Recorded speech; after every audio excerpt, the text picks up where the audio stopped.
Olá, bem-vindos ao podcast da PLMJ. Conhecimento jurídico, sustentabilidade, impacto social, cultura, Fundação PLMJ.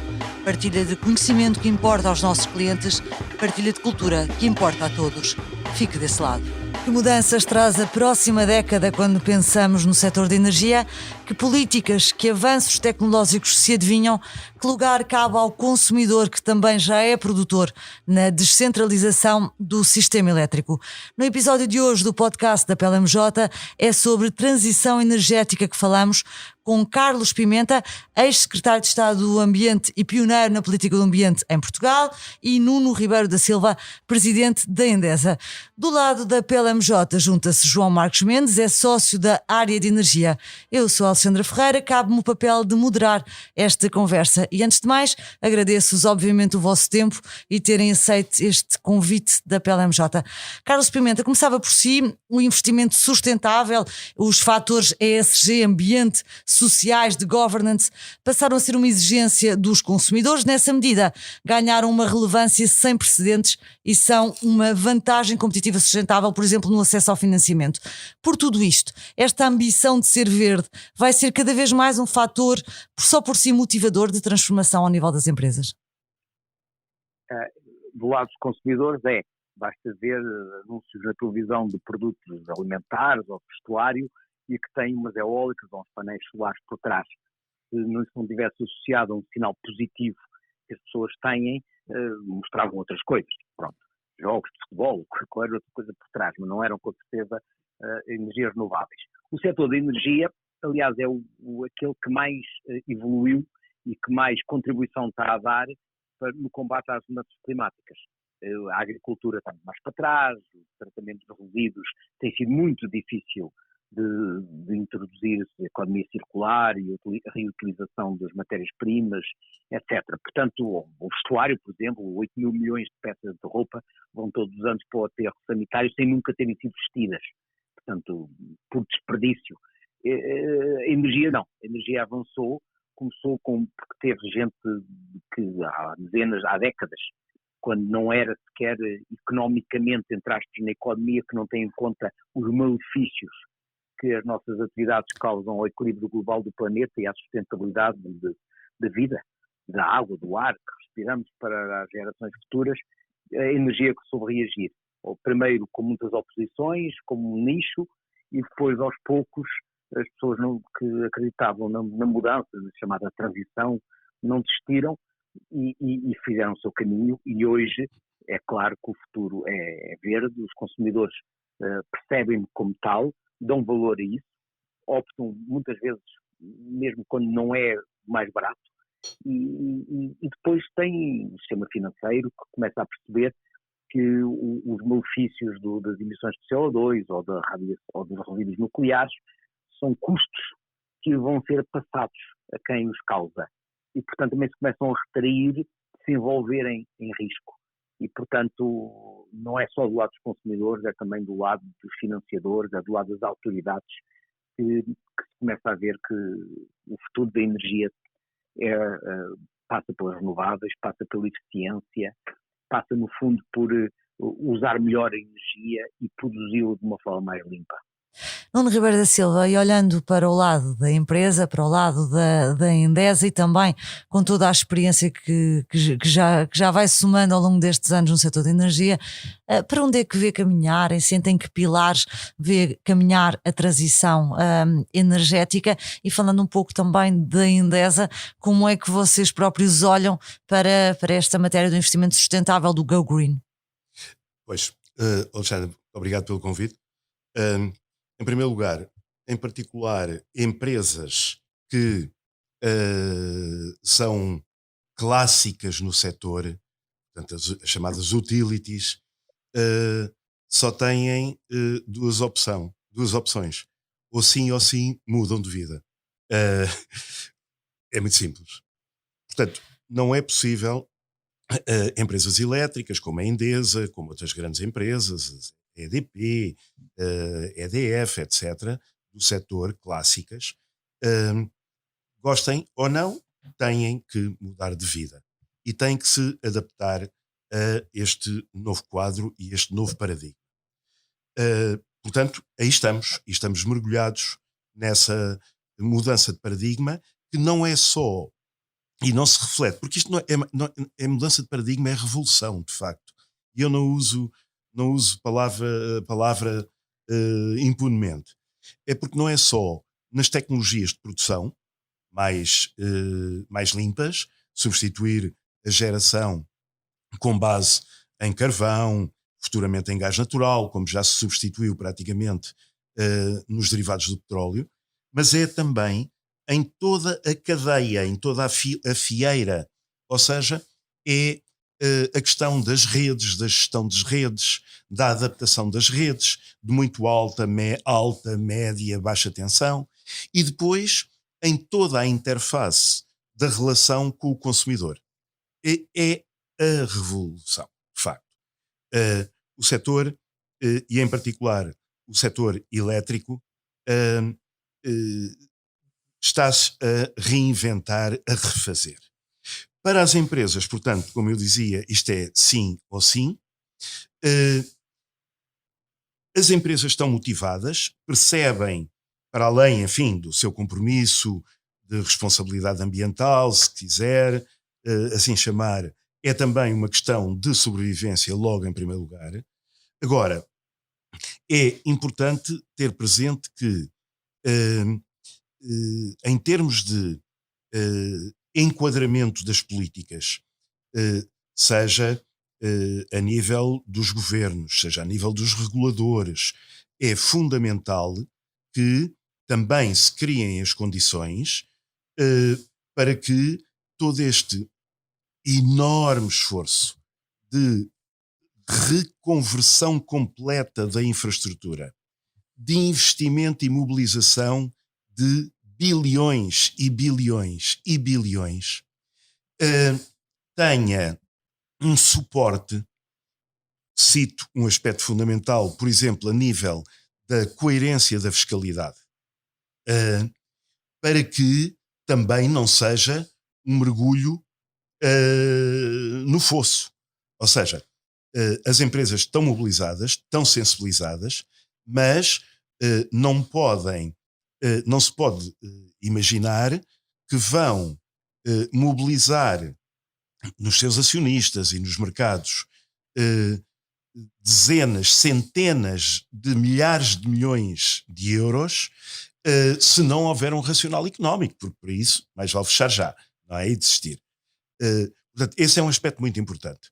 Há mobilização, há sensibilização, há compreensão que tudo isto está a mudar, mas há que criar, digamos, um racional coerente a nível da fiscalidade, a nível das políticas, a nível da dinâmica dos reguladores para as transformações todas que estão a ocorrer e, portanto, não irem a reboque e, pelo contrário, irem à frente, como se diz em África, a descapeinar, não é? Para que, ainda por cima, com a urgência que temos de mudança, esta transformação se dê em tempo útil.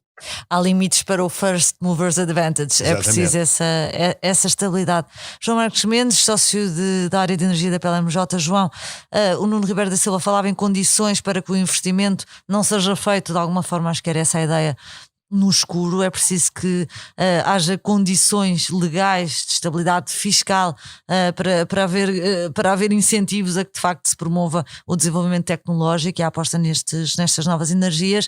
Pergunto-te, quando olhas para o enquadramento legal e fiscal que temos, se é preciso ir mais longe. Antes de mais, muito obrigado, Carlos e Nuno. É um privilégio ter-vos aqui. Relativamente à questão, Alexandra, o Carlos Pimenta dizia uma coisa interessante e que me parece totalmente acertada, que é que toda esta transição energética começa há anos atrás, há cerca de 20 anos atrás, numa fase em que ainda não era economicamente eficiente nem rentável nós apostarmos neste tipo de tecnologias. Nós lembramos-nos há muitos anos de ouvir falar nas energias renováveis como algo que viria aí, mas na altura era uma miragem e ninguém imaginava aquilo que ia acontecer. Portanto, inicialmente, o impulso político, no sentido de dar apoios a tecnologias que não eram competitivas em mercado, foi determinante. Hoje já não é tanto assim. Já temos tecnologias que são rentáveis em mercado, temos os parques eólicos, os parques solares, e vemos aqui dois fenómenos. Primeiro, ahm, os incentivos e as políticas públicas a serem cada vez mais direcionadas para a punição de tecnologias poluentes e para privilegiar tecnologias que à data de hoje ainda não são competitivas em mercado e, de facto, no que toca ao conjunto que nos leva a fazer este processo de transição energética, a exigência dos consumidores começa a ser cada vez mais determinante. Eu concordo com o Nuno quando ele diz que vivemos uma revolução, porque de facto vivemos. Já não é só o substituirmos grandes térmicas e grandes hídricas por pequenas centrais, é o cada um, hoje em dia, poder produzir energia solar em sua casa, é o poder partilhá-la com os vizinhos, é o poder transformar-se num player ativo neste mercado. Como dizia, julgo que Jorge Vasconcelos, num mundo digital, como é cada vez mais aquilo que vivemos, porque temos o benefício de ter uma transição energética associada a uma transição digital, o consumidor é rei. E de facto isto cria as condições para que as coisas se mexam. Agora, de facto é verdade, nós teremos que ter apoios. É certo, tem sido reafirmado várias vezes que não conseguiremos atingir as metas cada vez mais ambiciosas e que passam por atingir a neutralidade carbónica em 2050 só com tecnologias de mercado. Há preocupação sim. junto do mercado, junto dos clientes em relação a este tema? Claro que sim. Mas, e passando já a palavra ao Carlos, parece-me que mas parece-me que isso terá que passar de facto por apoios, por uma punição cada vez maior de tecnologias poluentes, gradualmente, para não tirar armas aos atores em mercado e privilegiar as tecnologias limpas. Bom, tentando aqui concretizar, situar naquilo que tem sido a revolução. Eu gostava de. Diga, Carlos, diga. Esclarecer duas outras coisas. Em primeiro lugar, não há na história do mundo ocidental e mais desenvolvido nenhuma forma de energia final, eletricidade, carvão, petróleo, gás, etc., que não tenha sido fortissimamente subsidiada. Quem pagou os portos para descarregar o carvão, quem pagou os pipelines que levam o gás, quem pagou os depósitos de petróleo, foram os consumidores, foram os taxpayers, os contribuintes de cada um dos países. Ponto. Segundo lado, as energias fósseis são o grande destinatário, ainda hoje, das ajudas públicas através de isenções fiscais. O insuspeito Fundo Monetário Internacional, o FMI, publica cada 2 anos, disponível na net, basta escrever IMF Fossil Fuel Subsidies, portanto subsídios aos fósseis fuels, às energias fósseis, que são levantados país a país, e só para Portugal varia entre os 800 e os 2 mil milhões de contos de euros de anos. Portanto, entre os 800, centenas de milhões, a 2 mil milhões, conforme os anos. E depois há toda uma camada de subsídios. Tem a aviação que é isenta, a marinha, os agricultores, o transporte de longa distância, são descontos do ISP, do Imposto de Produtos Petrolíferos, a toda a gama de atividades económicas, por todo o lado. Apesar disso, portanto, não só não pagam e não têm pago, só agora que o preço do CO2 começou a subir, não pagam, nem nunca pagaram, a grande parte dos malefícios que faziam à saúde através da poluição direta das partículas, dos NOx, das partículas urbanas que as pessoas respiram do fumo dos carros e das chaminés, como não pagaram, sobretudo, a grande prejuízo da mudança climática que, através dos seus múltiplos problemas, vai causar, e que essa sim não passa nem com máscaras, nem com confinamentos, nem com vacinas. Portanto, há décadas que esta última forma de utilização de energia final de derivados do petróleo e do carvão que está a ser subsidiada e continua a ser a forma de energia final mais subsidiada. Portanto, as renováveis foram apoiadas, mas não tem comparação, basta ler os relatórios da FMI. Agora, uma outra coisa, também é muito curioso verificar que a informação ao consumidor, e o João dizia há bocado uma coisa importante, na sequência até do que o Nuno disse, tem sido muito distorcida. As pessoas olham para a energia como o preço da luz, não pensam em termos do que é que querem fazer com a energia. Há muitas maneiras de se aquecer uma casa, ou de se arrefecer uma casa, de se iluminar uma casa. Portanto, eu posso resolver o problema do meu aquecimento com eletricidade, com carvão, com gás, com radiador a óleo, com isolamento. Portanto, a grande transformação se passa pela descarbonização, pela eletrificação, com a eletricidade a substituir outros combustíveis, e pela digitalização que permite o controle em tempo real, por parte de cada pessoa, com pequenas aplicações no telemóvel, é realmente um desafio muito grande, como o Nuno dizia há bocado. E isso pressupõe que haja uma certa transparência dos objetivos de política, haja estabilidade no tempo desses objetivos, do quadro fiscal, do quadro regulatório, do quadro legal, e que haja educação que permita que as pessoas, individual ou agregadas nas empresas, nas coletividades, nos municípios, etc., possam participar na mudança. E depois o Estado tem muitos instrumentos de política. Por exemplo, as compras públicas. Eu, quando vejo os últimos edifícios para estudantes que são feitos sob o chapéu da Universidade de Lisboa, da Universidade do Porto e pagos pelo parque escolar, digo que estão todos loucos de estupidez. Não tem outro nome. Porque são edifícios em que cada quarto tem um ar-condicionado e que as janelas não se podem abrir, porque têm barras de ferro à frente, e edifícios inaugurados em 2019, 2020. Portanto, que é o máximo da estupidez promovida com dinheiros públicos, em que o dono da obra é o Estado. Portanto, estamos longe da coerência, da visibilidade e da transparência. Carlos, Portanto, deixe-me avançar um bocadinho na nossa conversa. Já vamos a cerca de metade do tempo que temos para a conversa de hoje. Eu gostava que olhássemos, Nuno, para aquilo que podem ser a próxima década, as próximas 2 décadas das tendências no setor energético em Portugal. Nós tivemos 2 grandes tendências. Tivemos a liberalização do setor, de certa forma também com muita pressão daquilo que foi o direito europeu. Tivemos o forte crescimento da capacidade eólica, houve uma grande aposta no solar, e o que lhe pergunto é: e agora? What's next? Ou mais do mesmo? Apetece dizer sky's the limit, não é?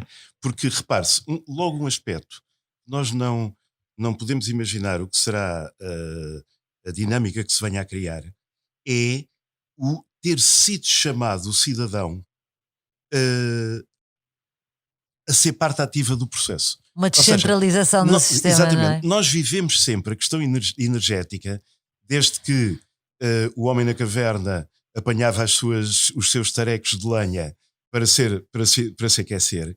A partir daí foi o setor que atingiu que explorou mais a lógica da economia de escala e o centralismo.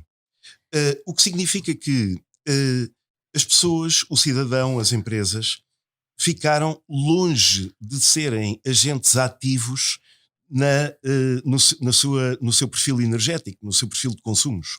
Ora, este processo todo, com todo este pacote de tecnologia, seja em tecnologias de produção, seja com o digital e com as tecnologias de informação,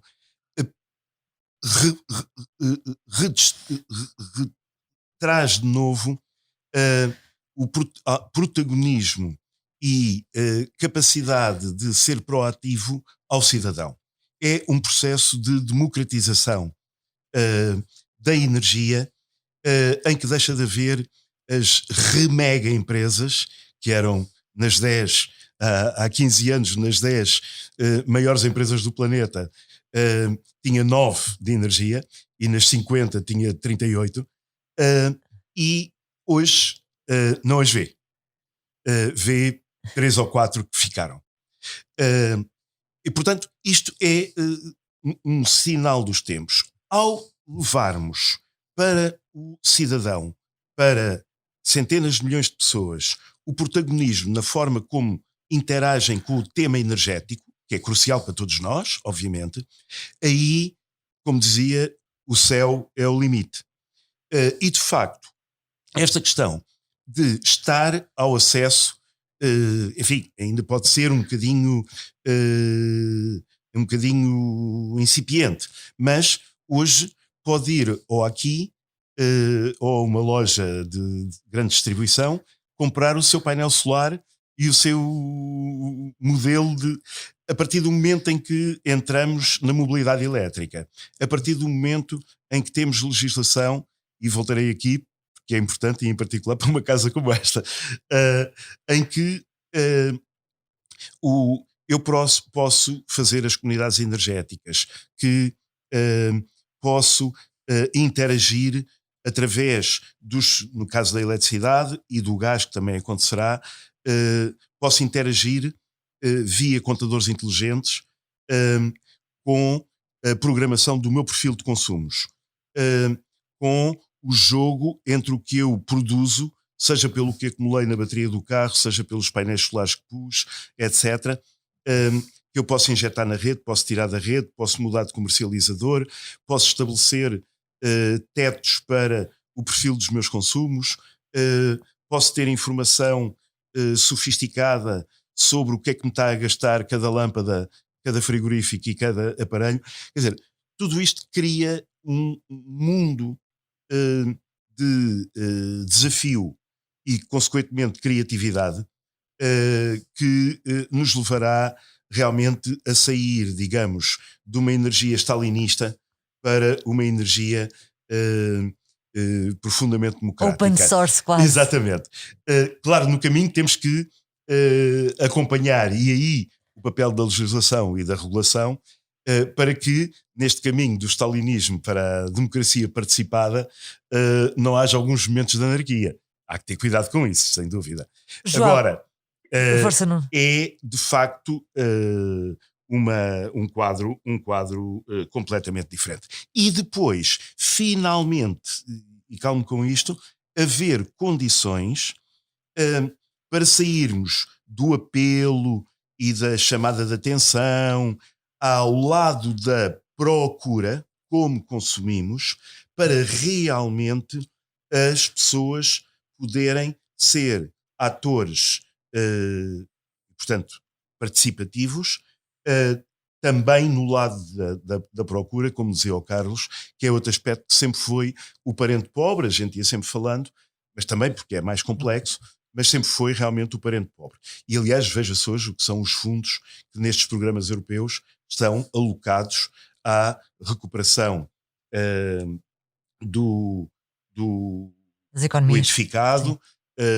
e ao pôr efetivamente recursos muito robustos do lado da forma como consumimos, da utilização racional e da eficiência energética. João, e porque o Nuno Ribeiro da Silva trouxe para aqui a questão dos fundos, de que forma é que os fundos europeus podem acelerar este caminho da transição energética, da cada vez menor dependência de combustíveis fósseis, da descarbonização da economia, e se já se sente no mercado esse entusiasmo de facto por haver esta combinação entre fundos e um enquadramento legal supranacional que aponta neste caminho e aquilo que é a vontade propriamente de Portugal. Sem dúvida, Alexandra, há muita atenção a este ponto, que é um ponto fundamental. Muitos investimentos nesta área só se fazem com subsidiação. Hoje em dia já não é assim com muitos dos casos, mas continuará a ser assim com outros. É o caso do hidrogénio, é o caso dos gases renováveis, que precisarão deste tipo de fundos, e é também, por exemplo, o caso da eficiência energética, de que aqui tanto o Carlos como o Nuno falaram, e que é fundamental. Eventualmente poderemos acrescentar, dependendo do tipo de programação que seja feito pelo Estado português, e isto obviamente vai depender de opções estratégicas que sejam tomadas, dos processos de digitalização das redes. De facto, o mundo da energia é cada vez mais complexo, e esta complexidade faz hoje em dia sentir também sobre o consumidor. E isto é algo ímpar, que não aconteceu até agora. até agora a complexidade fez sentir mais do lado dos agentes de mercado. Figuras novas como aquelas que o Nuno referiu, do autoconsumo, das comunidades de energia, o mercado ainda está a familiarizar-se com este tipo de conceitos, e se o mercado está, e estamos a falar de players sofisticados, imaginemos o que se passa com o consumidor final. Portanto, isto vai ser, todo este processo transformacional vai exigir aqui muita pedagogia e uma grande mudança de mentalidades que é preciso fomentar. E eu, voltando a esse ponto, e porque acho que de facto a eficiência energética dentro de todos estes conceitos tão sexy é aquele que normalmente é deixado como um parente pobre, sublinharia que de facto, se tivermos em mente o driver ambiental, que é o driver que está por trás da transição energética, quer queiramos, quer não, é necessário garantir que o inevitável aumento de consumo de energia que vai acontecer no futuro é contrabalançado com uma cada vez maior eficiência. E eu creio que era isso que o Carlos estava a apontar e bem. Carlos Pimenta, pergunto-lhe, retomando aqui um tema que quis trazer para a mesa há pouco. Em Portugal olhámos sobretudo para a energia eólica numa primeira fase, depois houve uma grande aposta na energia solar, aliás ainda existe, estamos nessa fase agora. Aquilo que lhe pergunto é, olhando para Portugal e olhando para o enquadramento europeu, arriscaria um retrato dos próximos 20 anos, já que há 20 anos adivinhou o caminho que Portugal estaria a fazer hoje? Não, bom, o Nuno, só para complementar o Nuno, a sua última intervenção foi extraordinariamente clara em termos da oferta e da procura e da definição de um quadro de política energética, aliás, na linha do excelente secretário de Estado da Energia que ele foi. Mas, agora olhando para o futuro, respondendo, eu penso que em relação a Portugal, diria duas ou três coisas. Primeiro, que vamos participar na transição energética, porque as tecnologias estão aí, são cada vez mais eficientes, cada vez mais baratas, como as lâmpadas LED, portanto, hoje em dia já não se discute se vamos instalar essa ou outra, mas Portugal pode fazê-lo de uma forma de Maria vai pelas outras, ou pode fazê-lo de uma forma inteligente. Como foi das eólicas, uma das preocupações que eu, o Nuno e muitas outras pessoas defenderam foi aumentar a cadeia de valor, ou seja, que não até podíamos fazer as eólicas importando as eólicas todas. Não foi feito assim. Hoje em dia a indústria eólica, que não existia em Portugal há 20 anos, emprega milhares de pessoas e nós exportamos centenas de milhões de euros de equipamentos de todo o género, desde as pás, às torres, dos geradores, ao material eletrónico. Nesta revolução, seja a evolução do descentralizado que o Nuno falava, da pessoa, como eu tenho na casa da família em Portugal, produção autónoma, com painéis fotovoltaicos, baterias, carregamento de carro elétrico, portanto todas essas coisas modernas, entre aspas, que permitem diminuir aquilo que se compra e aquilo que se usa, porque há uma preocupação de eficiência ao mesmo tempo que se utilizou isso. Agora, a maneira como o país pode usar esta transição energética também para aumentar o valor daquilo que produz e o valor das carreiras profissionais dos seus jovens, dos seus técnicos, de toda esta gente, depende muito das políticas públicas.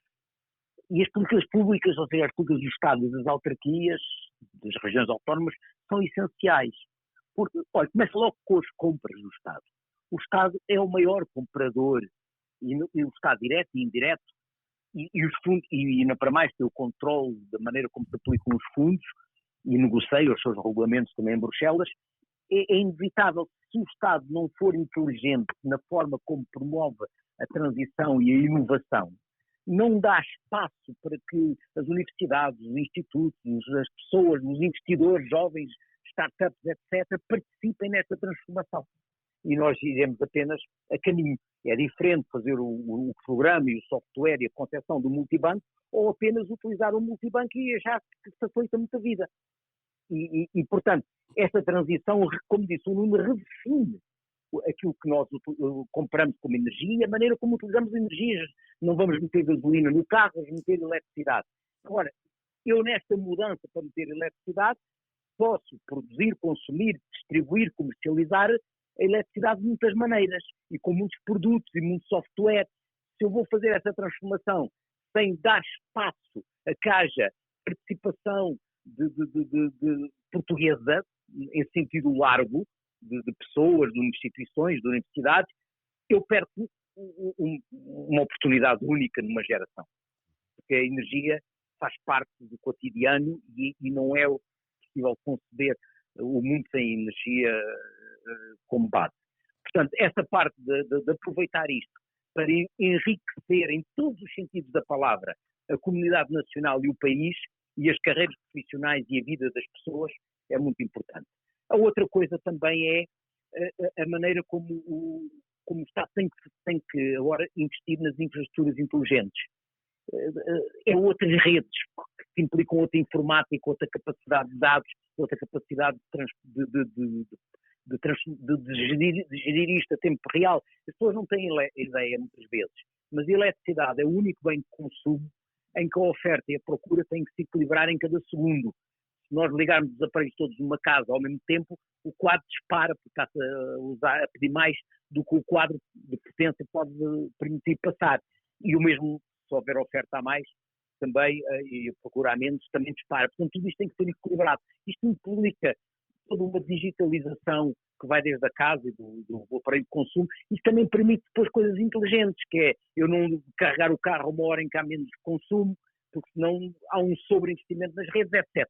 Portanto, há aqui um desafio muito grande que começa com o Estado Central, que tem que ter a visão de utilizar esta transição energética para que o país todo ganhe, não apenas que seja mais eficiente e utilize melhor os recursos renováveis, mas também que utilize melhor a energia, portanto, seja mais competitivo, porque faz uma camisa com menos energia, serve uma dica, com menos energia, faz 1 quilómetro de deslocação de um passageiro entre uma cidade e outra com menos energia, mas também que haja toda uma cadeia de valor portuguesa, de startups, de grandes empresas, de pequenas empresas, de empresas estrangeiras que estejam instaladas em Portugal, etc. E isto é o desafio de uma década. Se nós falhamos de uma década, de uma geração, se nós falhamos deste desafio, nós na eólica soubemos agarrar isto.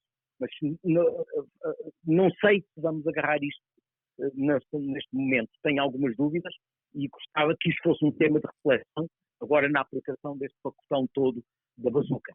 Carlos, muito obrigada. Nuno, 1 minuto para terminarmos. Sandra, na sequência do que o Carlos estava a dizer, eu acho que vale a pena, eu marco este ponto, vale a pena ter noção do seguinte.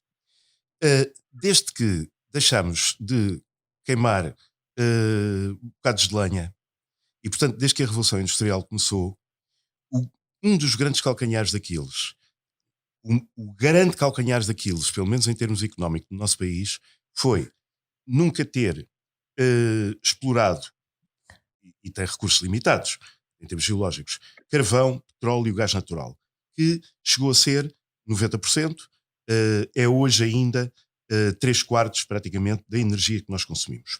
Portanto, nós, desde o século XVIII e sobretudo no século XIX e no século XX, para uma questão crucial, que é fontes energéticas, nós sempre importámos a 100% o que eram as fontes de energia que necessitávamos para as necessidades do país, fora a lareira da cozinha. Lenha.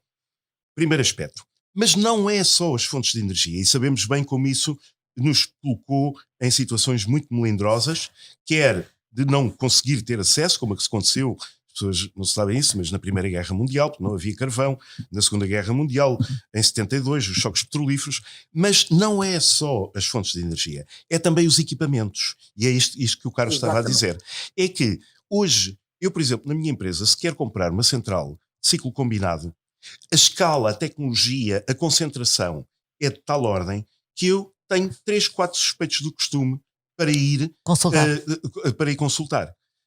E não consigo incorporar sequer um parafuso, porque se eu incorporo um parafuso que eu digo que é feito na metalurgia, na metalomecânica do Tramagal, a Siemens ou a Mitsubishi Heavy Industries ou a ABB ou a General Electric dizem, você quer meter um parafuso em incorporação nacional, então eu tiro-lhe o seguro. Eu não sei, esse parafuso não é meu. Ou seja, isto para dizer o seguinte: a nossa dependência energética dos últimos séculos não é só, coisa que as pessoas são mais sensíveis, a comprar o barril do petróleo, o gás, a tonelada de carvão, é também na formação bruta de capital fixo dos equipamentos, que é tipicamente, enfim, à volta de 6, 7, 8% da formação de capital anual do país, bruta de capital anual do país. Ora, o que isto hoje muda, e é outra coisa que as pessoas não têm consciência, é que nós somos privilegiados em termos de recursos, de fontes da família das renováveis. Nós temos um bocado de vento, temos um bocado de água, temos um bocado de geotermia, temos um bocado de sol, temos um bocado disto tudo, que não é típico pelo mundo fora. Não temos consciência disso. O Marrocos tem muito sol, mas não tem água, não tem lenha, não tem não sei o quê, e além de mais tem muito sol, mas tem muito pó, e portanto os painéis solares também está sempre alguém a escová-los, ou então perdem rapidamente a eficiência. Mas, desculpa, depois, de facto, estes equipamentos que hoje suportam o aproveitamento destas fontes são equipamentos de uma outra escala. Houve um retomar a partida para as tecnologias que vão alimentar o futuro. Um bocado como aqueles acidentes nos grandes prémios, e depois o outro podia ir com 2 voltas de avanço, mas volta tudo à estaca zero.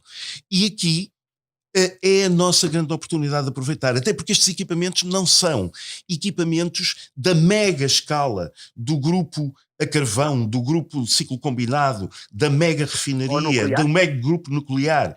E, portanto, de facto, isto é uma excelente notícia para Portugal. E é uma grande oportunidade para Portugal. A rematar, exatamente, quando nos vêm dizer, e atenção, e o Alexandre pôs esse ponto, e claro que é uma questão a ter cuidado. Há preocupação por parte dos consumidores, claro, e há que monitorar as coisas de modo a que a transformação seja assimilável, mas para isso há as políticas fiscais, etc. Agora também lhe digo outra coisa, e isto é politicamente incorreto, até estando eu ligado a associações industriais, etc. É que às vezes uma coisa pode ter que ser mais cara, até no médio e longo prazo, sem dúvida que é uma libertação para o país, mas momentaneamente ou no curto prazo, no imediato, pode ser mais cara. Mas tem que ser, porque o que estava não dá. É o sim ou sim. É o sim ou sim. A água, nós fazíamos um buraco e tirávamos água, era baratíssimo, mas a partir do momento em que a água já não existe nos lençóis freáticos ou está contaminada, temos que gastar dinheiro a ir buscar a água e a trazer a água. E portanto não vale a pena. O homem saía da caverna, tinha um coelho à porta da caverna e apanhava o coelho. Já não há coelhos para todos e fazer recoleção. Portanto, quando me põem também um bocado estas questões, porque vai ser mais caro. Bem, historicamente tem criado emprego e tem criado mais riqueza. As contas nunca são tão simples. O problema é que não vale a pena estar a chorar sobre o leite derramado. Nós andamos a usar a atmosfera como caixote de lixo. Não é possível continuar assim. Portanto, isso poderá ter que ter um custo. Ótimo. Nuno Ribeiro da Silva, Carlos Pimenta, João Marcos Mendes, obrigada pela participação no episódio da transição energética do podcast da PLMJ.